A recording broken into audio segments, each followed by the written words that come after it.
Today, I'm going to be showing you 2 ways to make pizza using the stove method and the oven method. Are you interested in learning how this is made? Alright, let's go right into the cooking action. But hold up. If you haven't subscribed to the channel yet, what are you waiting for? Hit the subscribe button and the bell just right beside it so you can get instantly notified whenever I upload a new video. And of course, please like this video if you like what you see after watching it, because I always love to see your likes. Alright, now we can go into the cooking action. To make the pizza dough, add the all-purpose flour into a mixing bowl, followed by the instant yeast, some granulated white sugar, and some salt. Give it a good stir to combine.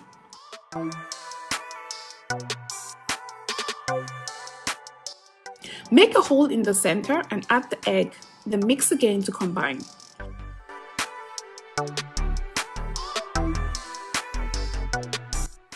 Next up, add the warm milk and mix again. The full recipe details will be in the description box down below, so be sure to check it out, okay?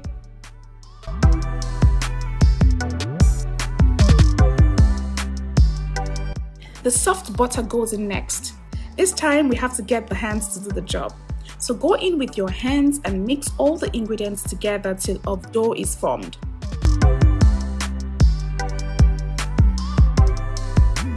When a dough is formed, transfer to a flat surface and begin kneading for at least 10 to 12 minutes. Kneading the dough will help activate the gluten and give you a very soft and stretchy consistency, which is exactly what you want.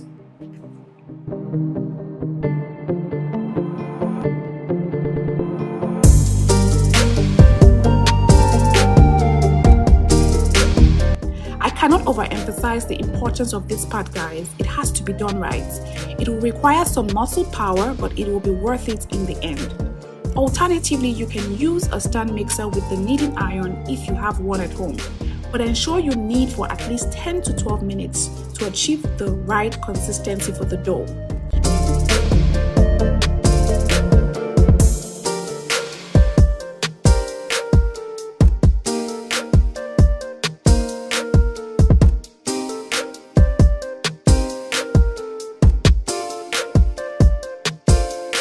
The dough should be very soft and should bounce right back up when poked with a finger. To activate the yeast, place the dough back in the mixing bowl, cover with a kitchen napkin and place in a warm place. The dough will double in size and become lighter in weight afterwards.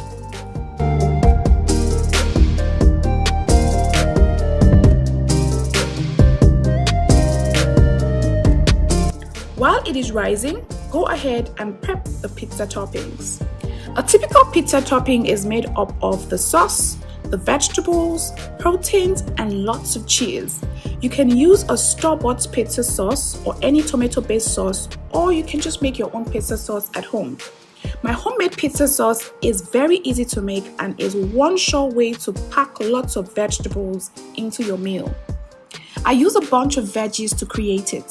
For this, I'm using onions, green and red bell peppers, some carrots, celery, tomatoes, and Scotch bonnet peppers.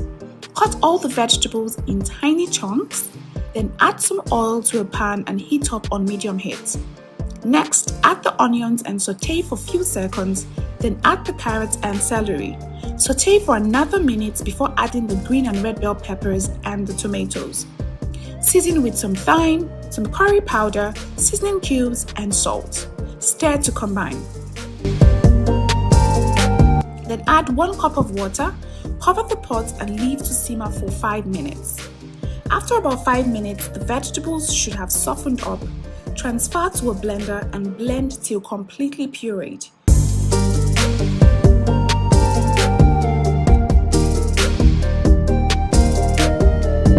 You should have a creamy consistency afterwards.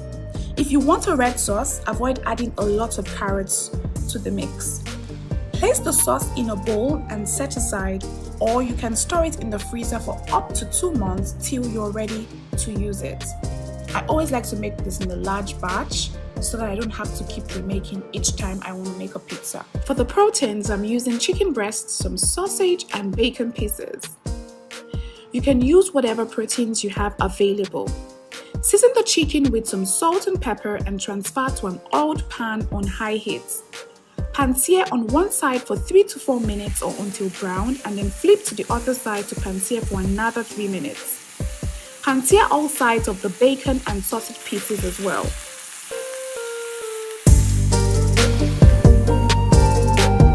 Take off the heat, cut in bite-sized pieces, place on a plate and set aside.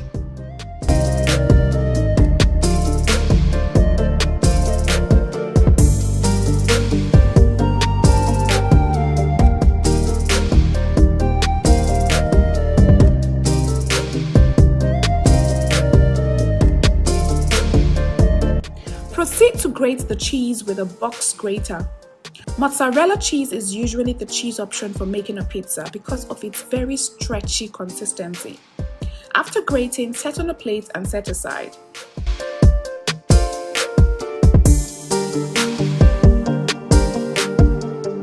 I'm also using some vegetables for my toppings. Cut the vegetables into strips and set aside.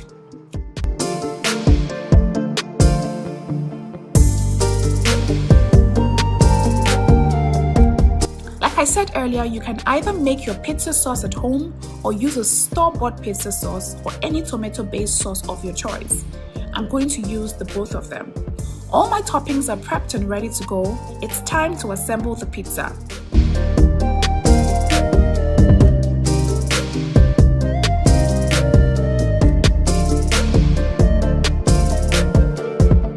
At this time, the dough should have doubled in size. Remove it from the mixing bowl and place on a flat surface. You can see how soft it is, guys.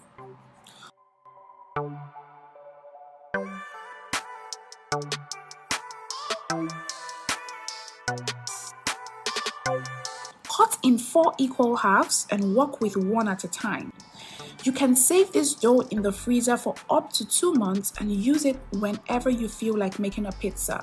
When you want to use it, just take it out of the freezer, place it on the countertop and allow it to thaw, and then you can proceed to using it.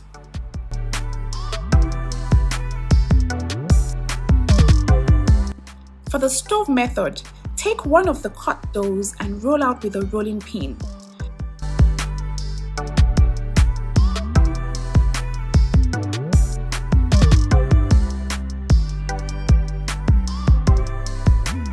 Ensure you trim the edges to make it look pretty, okay?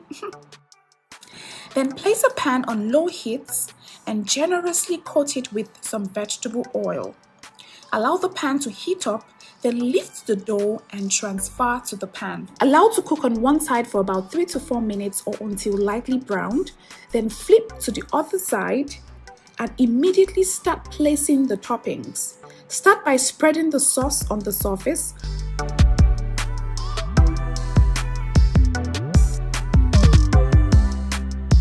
Followed by the cheese, the chopped chicken, sausage and bacon pieces, the bell peppers, and finally, more cheese.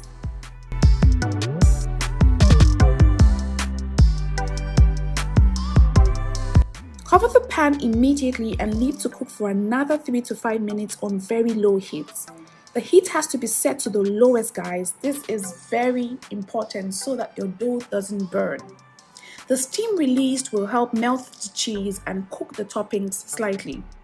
Afterwards, open up the pan, take off the heat and place the pizza on a plate. I promise you guys, it tastes so good just as is. Cut in slices and enjoy.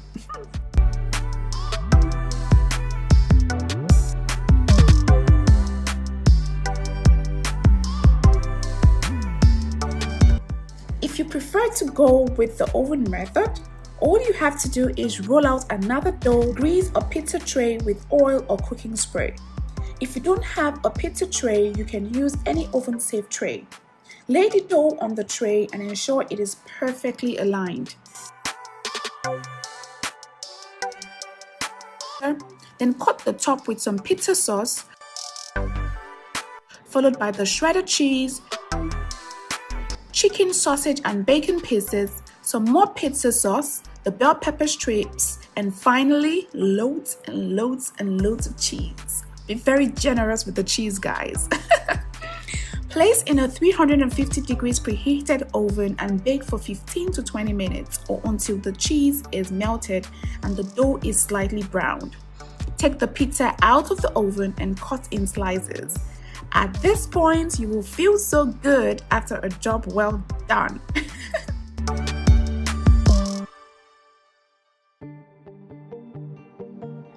Let me know which of the methods you will be trying out. I use both methods interchangeably depending on my mood and the amount of time I have to prepare my pizza. But both methods always come out perfect every time. So you guys, I know that the procedure or the process in making this pizza is a lot, but I tell you, it's very worth it. I think the only thing that's so tedious about it is the waiting time for when you have to wait for the yeast to rise. And in that time, you can go ahead, of course, and be making the pizza sauce or the proteins and then cutting the toppings that you'll be needing for the pizza. Or you can just do the shorthand method. You can buy the pizza dough from the store, you can buy the pizza sauce from the store, and then you can just buy your the smoked chicken from the store as well and use it as your topping. Just do the shortcuts if you don't want to go through this process. But I tell you, if you go through this process, it's actually really worth it, because when you're done, you literally pat yourself at the back and say, well done, I did a good job. And it will taste really amazing and everyone's gonna love it. If you'll be requesting this recipe, please kindly take pictures and upload to your Instagram, Facebook, and Twitter stories.